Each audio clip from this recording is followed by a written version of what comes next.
Bismillahirrahmanirrahim. Dear students, Assalamu alaikum. Welcome to our channel, the Center of Studies. आज का जो हमारा topic है वो है फिज़िक्स न्यूमेरिकल। मैट्रिक फ़िज़िक्स के अंदर जैसा कि आप सबको पता है कि न्यूमेरिकल्स अब कंपलसरी हैं 5। उन 5 न्यूमेरिकल में जो सबसे मोस्ट इम्पॉर्टेंट न्यूमेरिकल है 2020 में, वो चैप्टर 13 और 14 के ये न्यूमेरिकल जो इस वीडियो में दिए गए हैं वो मोस्ट इम्पॉर्टेंट है। वीडियो को आखिर तक देखें। वीडियो में शामिल जितने न्यूमेरिकल्स हैं उनको बगौर सीखिए और साथ साथ आपके लिए असाइनमेंट भी दिया गया है। असाइनमेंट हल कीजिए, जवाब कमेंट में दीजिए। हम आपके जवाब को वेरीफाई करके बताएंगे कि आपका जवाब ठीक है या गलत। तो आइए हम सबसे पहले चलते हैं चैप्टर 13 और 14 में जो फार्मूले इस्तेमाल होंगे उन फार्मूलों की तरफ। चैप्टर 13 और 14 में सबसे मोस्ट इम्पॉर्टेंट फार्मूला है मिरर इक्वेशन, जो चैप्टर 13 में सब सीख के आए, और चैप्टर 14 में हमारे पास लेंस फार्मूला। बहुत सारे लोगों को पता होगा मिरर इक्वेशन या लेंस फार्मूला होता है 1/f equal to 1/p plus 1/q। दूसरा जो मोस्ट इम्पॉर्टेंट फार्मूला है वो है मैग्नीफिकेशन। मैग्नीफिकेशन के 2 फार्मूले हैं, m equal to q/p, m equal to hi/ho। नीचे एक तीसरा फार्मूला भी लिख दिया गया है फोकल लेंथ का। फोकल लेंथ का मतलब ये है कि रेडियस ऑफ कर्वेचर अगर न्यूमेरिकल में गिवन होगा तो उसको हम 2 से डिवाइड कर देंगे और यहाँ से हम फाइंड आउट करने में कामयाब हो जाएंगे क्या, focal length. F, P, Q, इन सब लोगों की मीनिंग क्या है। एफ़ का मतलब बहुत सारे लोगों को पता होगा फोकल लेंथ। पी और क्यू कन्फ्यूजिंग है, इसको सब लोग याद लाजमी रखें वरना न्यूमेरिकल हल नहीं हो पाएगा। पी का मतलब ऑब्जेक्ट डिस्टेंस, क्यू का मतलब इमेज डिस्टेंस। HIHO याद रखने वाली बात, हाइट ऑफ इमेज या size of image. HO height of object या फिर साइज़ ऑफ ऑब्जेक्ट। आसान और अच्छी बात, आसान बात ये कि इस पूरे चैप्टर में कोई यूनिट कन्वर्जन की ज़रूरत नहीं है। और नंबर 2 पे जो मैग्नीफिकेशन लिखा हुआ था Q/P हो या HI/HO हो, मैग्नीफिकेशन का कोई यूनिट नहीं होता। बाकायदा न्यूमेरिकल स्टार्ट करने से पहले आखिरी चीज़ जो हमें देखनी है वो है साइन कन्वेंशन। चैप्टर 13 सबको पता है कि मिरर से रिलेटेड है, चैप्टर 14 सबको पता है लेंस से रिलेटेड है। 2 मिरर 2 लेंस इस्तेमाल हुए हैं चैप्टर 13 और 14 में, कॉन्केव मिरर और कॉन्वेक्स मिरर, कॉन्वेक्स लेंस और कॉन्केव लेंस। आपके सामने जो चार्ट दिया गया है इसमें साइन कन्वेंशन सिखाया गया है।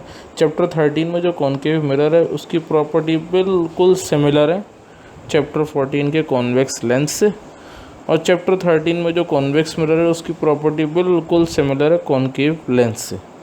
इसको याद करने का अच्छा तरीका यही है कि आप कॉन्केव मिरर की याद करें, ऑटोमेटिकली आपको कॉन्वेक्स लेंस याद हो जाएगा। कॉन्वेक्स मिरर की याद करेंगे, ऑटोमेटिकली कॉन्केव लेंस याद हो जाएगा। वही बात पी का मतलब सब लोगों को याद कराया गया था। पी का मतलब है ऑब्जेक्ट डिस्टेंस, कॉन्केव मिरर हो या कॉन्वेक्स मिरर हो, दोनों में पी आपको हमेशा लेना होगा क्या, पॉजिटिव। इसी तरह कॉन्वेक्स मिरर हो या कॉन्केव लेंस हो, पी की वैल्यू यहाँ पे भी क्या होगी, पॉजिटिव। तो अच्छी आसान बात ये कि पी कहीं पे भी देखा जाए पी हमेशा क्या होगा, पॉजिटिव। एफ का मतलब फोकल लेंथ था। फोकल लेंथ कॉन्केव मिरर और कॉन्वेक्स लेंस में हमेशा रहेगी पॉजिटिव, तबकि कॉन्वेक्स मिरर और कॉन्केव लेंस में हमें रखनी पड़ेगी नेगेटिव। क्यू का मतलब है इमेज डिस्टेंस। यहाँ थोड़ी सी बात मज़ीद जहन में बिठाने वाली है। क्यू जिसका मतलब इमेज डिस्टेंस था, कॉन्केव मिरर और कॉन्वेक्स लेंस, इसमें रियल इमेज भी बनता है और वर्चुअल भी। अगर आपके पास कोई इमेज गिवन नहीं है, कोई इमेज बताया ही नहीं गया, तो आप हमेशा क्यू को लेंगे पॉजिटिव। लेकिन अगर वहाँ मेंशन है कि इमेज वर्चुअल बन रहा है तो फिर आप क्यू की वैल्यू को लिखेंगे कैसे, नेगेटिव। तबकि कॉन्वेक्स मिरर और कॉन्केव लेंस में ऑलवेज क्यू रहेगा नेगेटिव, क्योंकि यहाँ इमेज हमेशा रहेगी वर्चुअल।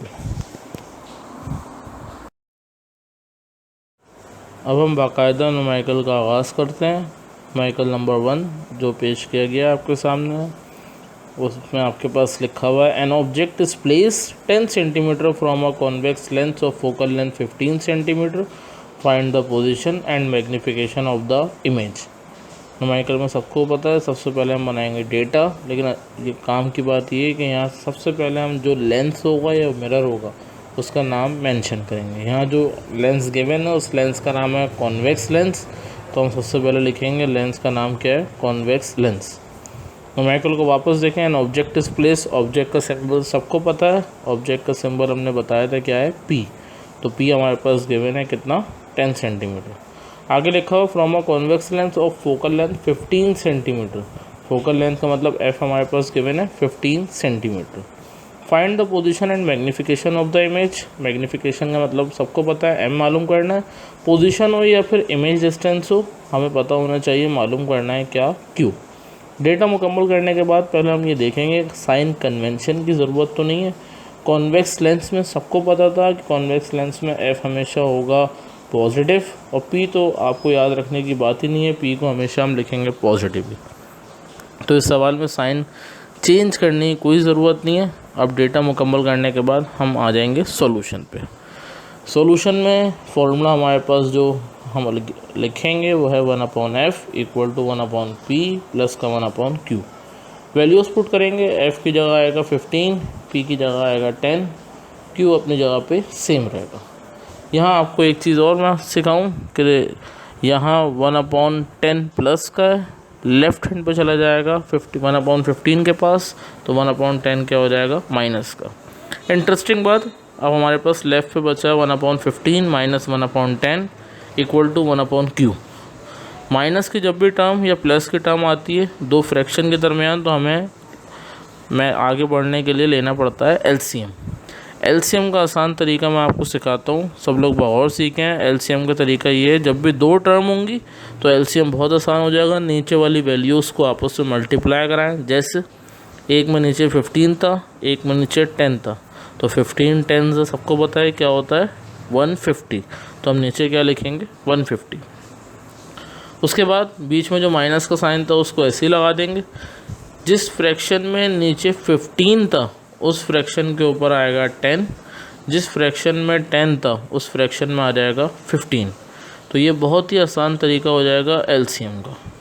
अब आगे बढ़ेंगे, सीधे हाथ तो वही रहा 1/q, 10 माइनस 15, जवाब आया माइनस का 5 divide by 150 equal to 1 divide by q।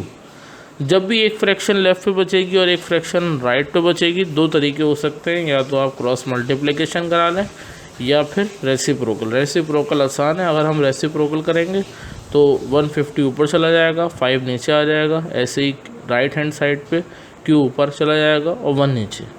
150 को 5 से डिवाइड कराएंगे, जवाब आ जाएगा माइनस का 30 सेंटीमीटर। इस सवाल के दूसरे हिस्से में हमें मैग्नीफिकेशन फाइंड आउट करना है। मैग्नीफिकेशन के दो फार्मूले थे, एक फार्मूला था q डिवाइड बाय p, एक था hi डिवाइड बाय ho। इस सवाल के डेटा से साफ जाहिर है फार्मूला मैग्नीफिकेशन का अप्लाई करेंगे हम m equal to q divide by p। q अभी हमने फाइंड आउट किया -30, p हमारे पास डेटा में गिवन है 10, -30 डिवाइड बाय 10 हमारे पास मैग्नीफिकेशन आई -3। ये बात हम स्टार्टिंग में ही कर चुके थे कि मैग्नीफिकेशन का कोई यूनिट नहीं होता। जो हमने सवाल मुकम्मल किया बिल्कुल वैसे ही एक असाइनमेंट आपके पास गिवन है सामने, इस असाइनमेंट को सॉल्व करें और इस असाइनमेंट को सॉल्व करके कमेंट करें। इंशाल्लाह हम आपको वेरीफाई करके आपका आंसर बताएंगे। अब हम चलते हैं क्वेश्चन नंबर 2 की तरफ। क्वेश्चन नंबर 2 आपके सामने गिवन है, the radius of curvature of concave mirror is 20 centimetre, where should be an object be placed so as to get its real image magnified twice. इस सवाल में एक चीज़ बहुत ज़्यादा जहन में रखने वाली है। सबसे पहले तो आप ये बात जहन में बिठा लें कि जब भी आपके पास सवाल में आए magnified twice, magnified thrice, magnified 4 times, इसका मतलब सवाल में आपके पास गिवन है मैग्नीफिकेशन। मैग्नीफाइड ट्वाइस का मतलब ये है कि हमारे पास सवाल में मैग्नीफिकेशन गिवन है 2। सबसे इम्पॉर्टेंट बात, जब भी ये मैग्नीफाइड ट्वाइस, थ्राइस या 4 टाइम्स आएगा तो हम सबसे पहले जिस फार्मूले का इस्तेमाल करेंगे वो होगा मैग्नीफिकेशन का। पहले हम इसका डेटा मुकम्मल करेंगे। सबसे पहले वही हम मिरर का नाम लिखेंगे। मिरर का नाम हमारे पास है कॉनकेव मिरर। उसके बाद मज़ीद डेटा को आगे बढ़ाएंगे। The radius of curvature of a concave mirror is 20 centimetre. Radius of curvature हमारे पास गिवन है कितना, 20 centimetre. Where should an object का मतलब हमें मालूम करना है ऑब्जेक्ट डिस्टेंस का मतलब हमें पहले ही पता है क्या है, p, तो हमें मालूम क्या करना है, p। आगे लिखा हुआ भाई, so as to get its real image magnified twice का मतलब मैग्नीफिकेशन हमारे पास गिवन है 2। सवाल के स्टार्टिंग में हमने एक फॉर्मूला लिखा था कि अगर हमारे पास किसी सवाल में फोकल लेंथ गिवन नहीं होगी और रेडियस ऑफ कर्वेचर होगा तो हम रेडियस ऑफ कर्वेचर को 2 से डिवाइड कराएंगे और हम फाइंड आउट कर लेंगे फोकल लेंथ मालूम करने के लिए r 20 है, 20 डिवाइड बाई 2 हमारे पास फोकल लेंथ आ गई 10 सेंटीमीटर। इसके बाद हमने सवाल की स्टार्टिंग में ही आपको बता दिया था कि इन सवालों में सबसे पहले जो फॉर्मूला हम अप्लाई करेंगे वो है मैग्नीफिकेशन के 2 फॉर्मूले थे, लेकिन यहाँ पे क्योंकि हमें p मालूम करना है ऑब्जेक्ट डिस्टेंस, तो हमें अप्लाई करना पड़ेगा m equal to q divide by p। Magnification given था हमारे पास 2, मैग्नीफिकेशन की जगह हमने अप्लाई किया 2, q डिवाइड बाय p अपनी जगह पे सेम। p डिवाइड हो रहा है 2 के पास जाके मल्टीप्लाई हो जाएगा और जवाब आ गया 2p इक्वल टू q। या इसको हम ऐसे भी लिख सकते हैं q इक्वल टू 2p। इसका मतलब जहाँ पे q लिखा हुआ नज़र आए वहाँ हम लिख सकते हैं क्या, 2p। अब मिरर इक्वेशन अप्लाई कराएंगे, 1/f equal to 1/p plus का 1/q। f हमने फाइंड आउट कर लिया, f की जगह हम लिखेंगे 10, p हमें फाइंड आउट करना है अपनी जगह पे सेम। q की इक्वेशन हमने बनाई है, q कहीं भी लिखा हुआ नज़र आए हम लिख सकते हैं 2p, तो q की जगह हमने लिखा 2p। अब वही 1/p और प्लस का 1/2p, 2 वैल्यू हैं, बीच में प्लस का साइन है, फ्रैक्शन है। एलसीएम लेंगे, एलसीएम लेने का तरीका पिछले सवाल में बताया गया है कि नीचे वाले नंबर्स को हम आपस में मल्टीप्लाई कराएंगे। p के साथ कुछ नहीं है तो 1 है, 1 मल्टीप्लाई बाय 2 तो जवाब आया 2। दोनों के साथ सिंबल p है तो हमने नीचे लिखा p। उसके बाद बताया था जहाँ 1p है उसके ऊपर आ जाएगा 2, जहाँ 2p है उसके ऊपर आ जाएगा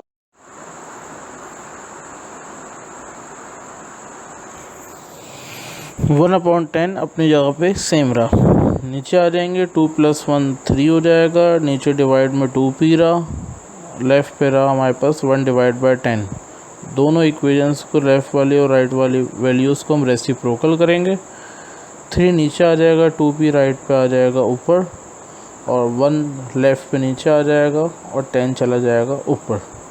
3 डिवाइड हो रहा है, 10 के पास जाके मल्टीप्लाई हो जाएगा, 10 मल्टीप्लाई बाय 3 जवाब आ गया 30, राइट हैंड पे रहा 2p। 2 मल्टीप्लाई हो रहा है p के साथ, 30 के पास आके डिवाइड हो जाएगा, 30 डिवाइड बाय 2 p हमारे पास आ जाएगा 15 सेंटीमीटर। 30 डिवाइड बाय 2 जवाब आ गया हमारे पास 15 सेंटीमीटर।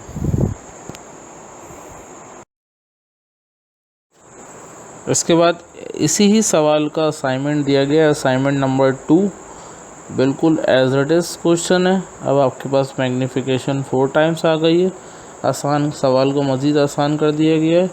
अब रेडियस ऑफ कर्वेचर गिवन नहीं है, डायरेक्ट फोकल लेंथ है, सवाल मज़ीद आसान हो जाएगा। हल कीजिए, इसका भी आंसर कमेंट में दीजिए, मैं आपको इंशाल्लाह तस्दीक करके बता दूँगा कि करेक्ट आंसर क्या है। क्वेश्चन नंबर 3 हमारे पास है, calculate the distance of the object from a convex lens having a focal length of 15 centimetre if the magnification is 3 and the image is virtual. सबसे पहले तो हमने कहा था कि भाई डेटा बनाएंगे, डेटा में जो लेंस गिवन है उसका नाम लिखेंगे। लेंस है हमारे पास कॉन्वेक्स लेंस लिखा हुआ है। Calculate the distance of the object, यानी हमें मालूम करना है ऑब्जेक्ट डिस्टेंस का मतलब हमें मालूम करना है p। आगे लिखा हुआ from a convex lens having a focal length of 15 centimetre. Focal length हमारे पास गिवन है 15 centimetre. If the magnification is 3, इसका मतलब मैग्नीफिकेशन हमारे पास m गिवन है 3 and the image is virtual. Most important चीज़ है इमेज इज़ वर्चुअल का मतलब कि q की वैल्यू हमेशा, अगर कॉन्वेक्स लेंस है और इमेज वर्चुअल है तो q की वैल्यू हम लिखेंगे हमेशा नेगेटिव। ये बात आपको लास्ट क्वेश्चन में समझाई गई थी कि जब भी मैग्नीफिकेशन गिवन होगा तो हम सबसे पहले जिस फॉर्मूले से क्वेश्चन का आगाज़ करेंगे वो होगा मैग्नीफिकेशन। तो सॉल्यूशन में हम लिखेंगे सबसे पहले magnification m equal to q divide by p। Magnification हमारे पास गिवन है 3, राइट हैंड पे q divide by p। p divide हो रहा है 3 के पास जाके मल्टीप्लाई, जवाब आ गया 3p इक्वल टू q। तो q की वैल्यू हमारे पास आ गई q इक्वल टू 3p। हम लिखेंगे 3p के साथ माइनस का साइन, क्योंकि डेटा में आपको बताया गया कि इमेज हमारे पास कैसा है सवाल में, वर्चुअल। तो 3p नहीं लिखेंगे, हम सॉल्व करते हुए लिखेंगे माइनस का 3p। सॉल्व करने के लिए वही मिरर इक्वेशन लगाएंगे, 1/f equal to 1/p plus का 1/q। f की जगह आएगा 15, p हमें फाइंड आउट करना है, q की वैल्यू हमने फाइंड आउट कर ली है माइनस का 3p। 1/15 ऐसे ही रहा, इक्वल टू के बाद लिखा हुआ 1/p, प्लस माइनस मल्टीप्लाई करेंगे तो जवाब बीच में आया माइनस, और आगे लिखा हुआ 1 डिवाइड बाय 3। आगे बढ़ाएंगे सवाल को, 1 डिवाइड बाय 15 लेफ्ट पे ऐसे ही रहा। फिर राइट हैंड साइड पे एलसीएम आ गया, p के साथ कुछ नहीं है तो 1 है, और दूसरी वाली हमारे पास फ्रैक्शन में 3p है, तो दोनों को हम मल्टीप्लाई कराएंगे। 1 मल्टीप्लाई बाय 3, जवाब आया 3। दोनों के साथ सिंबल p है तो हमने लिखा p। 1p के ऊपर हम लिखेंगे 3, और 3p के ऊपर हम लिखेंगे 1। ये आपको पहले ही समझाया जा चुका है, अगर पीछे वाले सवाल को देखेंगे तो एलसीएम मज़ीद आसान हो जाएगा। लेफ्ट हैंड पे लिखेंगे वही 1/15 इक्वल टू 3 माइनस 1, जवाब आया 2, और डिवाइड में हमारे पास मौजूद है 3p। सवाल को मज़ीद आगे बढ़ाएंगे। बताया था जब लेफ़्ट पे और राइट पे हमारे पास एक एक वैल्यू बच जाएगी तो हम रेसिप्रोकल करेंगे। रेसिप्रोकल करेंगे तो नीचे 15 है, ऊपर 15 चला जाएगा। ऐसे ही राइट हैंड साइड पे ऊपर 3p आ जाएगा, नीचे हमारे पास आ जाएगा 2। 3p के नीचे 2 डिवाइड हो रहा है, 15 के पास जाएगा मल्टीप्लाई हो जाएगा, 15 मल्टीप्लाई बाय 2, जवाब आया 30। राइट हैंड साइड पे बचा हुआ है 3p। 3p के साथ मल्टीप्लाई हो रहा है, 30 के नीचे आके डिवाइड हो जाएगा, 30 डिवाइड बाय 3, जवाब आ गया 10 सेंटीमीटर। इसी के साथ साथ हमारे पास असाइनमेंट नंबर 3 के मैंने बिल्कुल एज इट इज़ है, सवाल में लिखा मौजूद है आपके सामने। Find the focal length of convex lens, मज़ीद आसान है। If p equal to 5 centimetre, q equal to 10 centimetre and the image formed is virtual.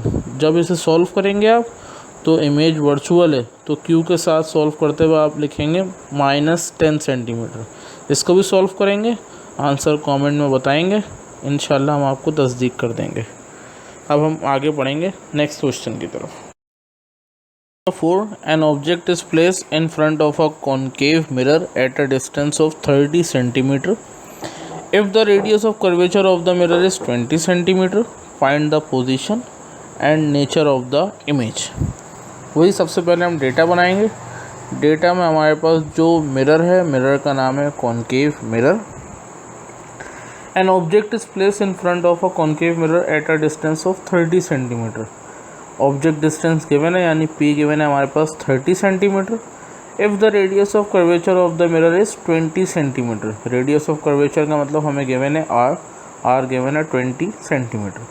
Find the position and nature of the image. Position का मतलब हमें मालूम करना है q, और साथ साथ हमें मालूम करना है nature of image. Nature of image का मतलब लोगों को पता है कि अगर q जो हमें फाइंड आउट करना है, q पॉजिटिव आया तो इमेज हमारे पास नेचर कैसी होगी, रियल। अगर q नेगेटिव आया तो इमेज हमारे पास होगी वर्चुअल।